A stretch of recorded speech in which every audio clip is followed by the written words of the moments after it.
விஜய்ட்ட அந்த இன்ஃப்ராஸ்ட்ரக்சர் இல்ல. அவர் வாக்குகளை வாங்குவாரு. சீட்டா அது கன்வெர்ட் ஆவாது. ஆனா யாருடைய வாங்குவார்ன்னு உட்பட நான் சொல்லியிருக்கேன். பிரிச்சே சொல்லியிருக்கேன். இவரு எடப்பாடி நல்ல ஸ்பீடா பிரச்சாரம் அதுன்னு போனோம்னா, அதுக்கு கிடைச்ச வரவேற்பு. கட்சிக்காரங்க கூட்டத்த கூட்டுவாங்க. அத மீறி ஒரு எழுச்சி தெரிஞ்சுது. அப்ப எடப்பாடிகிட்ட ஏதோ எதிர்பார்க்குறாங்க மக்கள். அவரு ரொம்ப ஒன் மேன் ஆர்மி மாரி போய்க்கிட்டு இருக்காரு. இது எல்லாம் பார்க்கும்பொழுது என்டிஏ வந்து இவங்க சொன்ன மாரி எந்த பிரச்சனையும் இல்லாம ஃபார்ம் ஆச்சு.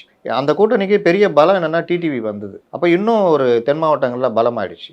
இது எல்லாம் பார்க்கும்பொழுது இந்த விஜயுடைய அந்த அலை இவங்க சாதகமாக்கிக்குவாங்க அப்படின்றது தான் என்னுடைய கணிப்பா இருந்தது.